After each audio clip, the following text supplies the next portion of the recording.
क्या आपने कभी सोचा है कि रात के घने अंधेरे में जो इंसान आपके साथ साथ चल रहा है, जिसकी शक्ल हूबहू आपके सबसे करीबी दोस्त जैसी है, जिसकी आवाज बिल्कुल वैसी ही है, वो असल में आपका दोस्त ना होकर कोई और हो? कुछ ऐसा जो इंसानी रूप में आपकी मौत बनकर आपके साथ चल रहा हो। आज जो कहानी मैं आपको सुनाने जा रहा हूं, वो मेरी अपनी आप बीती है। ये कोई सुनी सुनाई बात नहीं है। इस घटना ने मेरे अंदर ऐसा खौफ पैदा कर दिया है कि आज भी रात के वक्त मैं किसी सुनसान रास्ते पर अकेले चलने से कांप जाता हूं।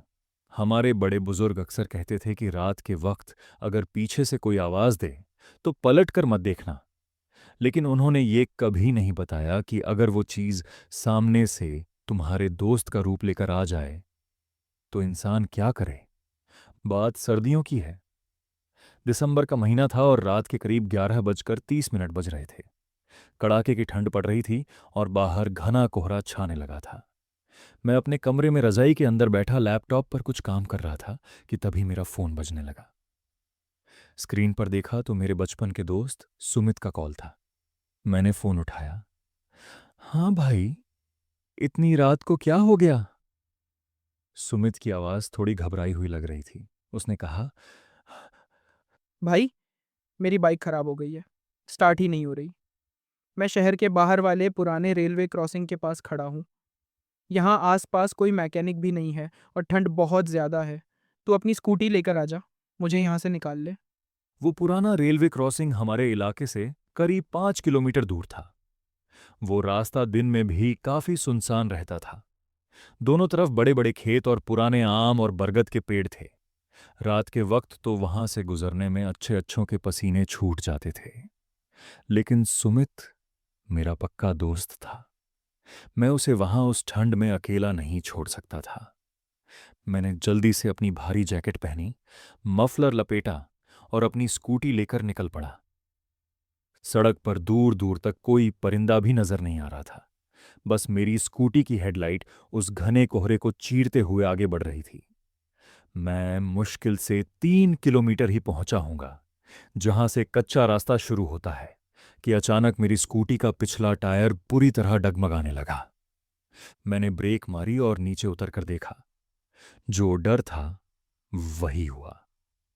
स्कूटी पंक्चर हो गई थी। आसपास घुप अंधेरा था। स्ट्रीट लाइट्स तो वहां होती ही नहीं थीं। अब मेरे पास दो ही रास्ते थे। या तो स्कूटी को वहीं छोड़कर वापस घर की तरफ पैदल जाऊं, या फिर आगे रेलवे क्रॉसिंग तक पैदल जाऊं, जहां सुमित मेरा इंतजार कर रहा था। मैंने आगे बढ़ने का फैसला किया क्योंकि अब फासला सिर्फ 2 किलोमीटर का ही रह गया था। मैं अपने फोन की टॉर्च जलाकर उस सुनसान ठंडी सड़क पर पैदल चलने लगा। मेरे जूतों की आवाज उस सन्नाटे में बहुत तेज गूंज रही थी। करीब 15 मिनट चलने के बाद कोहरे के बीच मुझे सामने से एक धुंधला सा साया अपनी तरफ आता हुआ दिखाई दिया। मेरी धड़कन थोड़ी तेज हो गई। इतनी रात को इस सुनसान रास्ते पर कौन हो सकता है? मैंने टॉर्च की रोशनी उस साये की तरफ की। वो सुमित था। मैंने राहत की सांस ली और थोड़ा तेज कदम बढ़ाते हुए उसके पास पहुंचा। अबे सुमित, तू यहां क्या कर रहा है? तू तो रेलवे क्रॉसिंग के पास था ना? सुमित ने अपना सिर थोड़ा नीचे झुकाया हुआ था। उसने बहुत ही धीमी और अजीब सी सपाट आवाज में कहा, हाँ, पर तुझे आने में देर हो रही थी। मुझे वहाँ अकेले डर लग रहा था, तो मैंने सोचा कि मैं खुद ही पैदल-पैदल आगे तेरी तरफ आ जाता हूँ। मुझे थोड़ा अजीब लगा। रेलवे क्रॉसिंग से यहां तक का रास्ता और भी ज्यादा घना और डरावना था।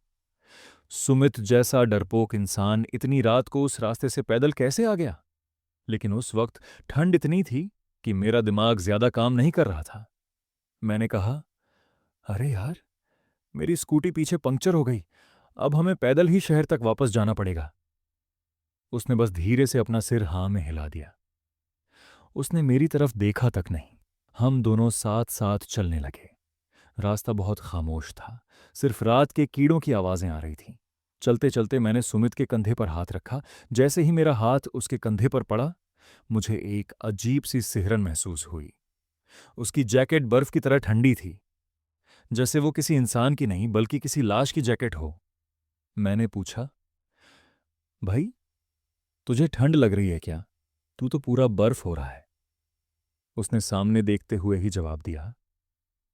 नहीं, मुझे अब कुछ महसूस नहीं होता। उसका ये जवाब सुनकर मेरे कदम एक पल के लिए रुक गए। क्या मतलब? मैंने हैरान होकर पूछा। कुछ नहीं, ठंड ज़्यादा है ना, इसलिए शरीर सुन्न पड़ गया है। उसने बात पलट दी।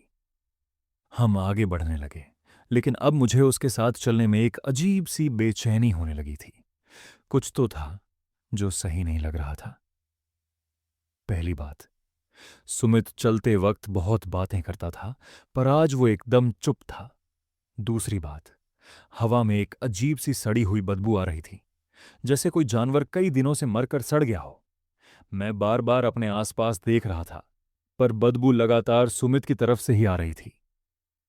चलते चलते रास्ते में एक छोटा सा हनुमान जी का मंदिर आया। ये मंदिर सड़क के बिल्कुल किनारे पर था और वहां एक पीला बल्ब जल रहा था। मैं हमेशा उस मंदिर के सामने से गुजरते हुए हाथ जोड़ता था। जैसे ही हम मंदिर के करीब पहुंचे, मैंने एक बहुत ही खौफनाक चीज नोटिस की। सुमित अचानक सड़क की दूसरी तरफ कच्चे रास्ते और झाड़ियों की तरफ खिसक गया। वो उस मंदिर की रोशनी और उस जगह से बचने की कोशिश कर रहा था। वो उस रोशनी वाले हिस्से से इतना दूर होकर चल रहा था कि वो लगभग झाड़ियों के अंदर घुस गया था। तू वहां झाड़ियों में क्यों चल रहा है? इधर सड़क पर आ जा, मैंने कहा। अंधेरे में से उसकी आवाज आई। नहीं, मुझे रोशनी चुभ रही है। मैं यहीं ठीक हूँ। उसकी आवाज अब सुमित जैसी कम और एक गहरी, भारी और गूंजती हुई आवाज जैसी ज्यादा लग रही थी। मेरे रोंगटे खड़े होने लगे। मैंने खुद को तसल्ली दी कि शायद मैं ज्यादा सोच रहा हूं। तभी अचानक सुमित ने बोलना शुरू किया। तुझे याद है समीर, जब हम छोटे थे तो तेरे दादाजी की मौत के दिन तू छत पर छुपकर रो रहा था? मेरे पैर वहीं जमीन पर जम गए। मेरी सांसें अटक गईं। ये बात ये बात मेरे और मेरी दादी के अलावा इस दुनिया में कोई नहीं जानता था। सुमित को ये बात पता ही नहीं थी। तुझे तुझे ये किसने बताया? मेरी आवाज कांप रही थी। सुमित ने मेरी तरफ अपनी गर्दन मोड़ी, बहुत धीरे धीरे, इतनी धीरे कि वो किसी इंसान की गर्दन नहीं लग रही थी। कोहरे और अंधेरे में मैंने उसका चेहरा देखा। उसकी आंखें एकदम सफेद लग रही थीं और उसके चेहरे पर एक बहुत ही अजीब, कान से कान तक फैली हुई मुस्कान थी। मुझे सब पता होता है समीर, मुर्दों के राज तो सिर्फ हम ही जानते हैं। तभी पीछे से हाईवे की तरफ जाने वाले एक ट्रक की तेज रोशनी हम पर पड़ी। उस रोशनी में मैंने कुछ ऐसा देखा जिसने मेरे शरीर का सारा खून सुखा दिया। ट्रक की रोशनी में सड़क पर मेरी परछाई बन रही थी, लेकिन मेरे साथ चल रहे सुमित की न कोई परछाई नहीं थी। मैंने तुरंत नीचे उसके पैरों की तरफ टॉर्च की रोशनी मारी। उसके पैर जमीन पर टिके हुए नहीं थे। वो हवा में जमीन से करीब 2 इंच ऊपर तैरते हुए चल रहा था। मेरे गले से आवाज ही नहीं निकल रही थी। मेरा पूरा शरीर लकवे की तरह सुन्न पड़ गया था। वो कोई इंसान नहीं था। वो एक छलावा था जिसने मेरे दोस्त का रूप ले रखा था। उसी खौफनाक पल में मेरी जैकेट की जेब में रखा मेरा फोन जोर से वाइब्रेट करने लगा। मेरे कांपते हुए हाथों ने फोन निकाला। स्क्रीन पर जो नाम फ्लैश हो रहा था, उसे देखकर मेरी आंखों में आंसू आ गए और दिमाग सुन्न हो गया। स्क्रीन पर लिखा था, सुमित कॉलिंग। अगर सुमित मुझे कॉल कर रहा था, तो ये जो मेरे साथ इतनी देर से चल रहा था, ये कौन था? मैंने फोन की स्क्रीन से नजर उठाकर सामने उस चीज की तरफ देखा। अब वो इंसान नहीं लग रहा था। उसकी लंबाई अचानक से 7-8 फुट बढ़ गई थी। उसके हाथ घुटनों से नीचे तक लटक रहे थे। उसका चेहरा अब सुमित का नहीं था, बल्कि एक काला, झुलसा हुआ, खौफनाक चेहरा था, जिसकी आंखें लाल अंगारे की तरह चमक रही थीं। उसने अपनी खुरदरी, भारी आवाज में मेरी तरफ देखते हुए कहा। फोन उठा ले समीर और अपने दोस्त को बता दे कि तू अब मेरे साथ है। ये सुनते ही मेरे अंदर पता नहीं कहां से एक झटके में जान आई। मैंने अपना फोन वहीं फेंका और पीछे मुड़कर शहर की तरफ पागलों की तरह भागने लगा। मैं अपनी पूरी जान लगाकर भाग रहा था। पीछे से मुझे एक बहुत ही भयानक, खून जमा देने वाली हंसी की आवाज आ रही थी, जो पूरे जंगल में गूंज रही थी। वो हंसी कभी मेरे बाईं तरफ से आती, कभी दाईं तरफ से। ऐसा लग रहा था जैसे वो चीज मेरे आसपास गोल गोल घूमते हुए हवा में मेरा पीछा कर रही है।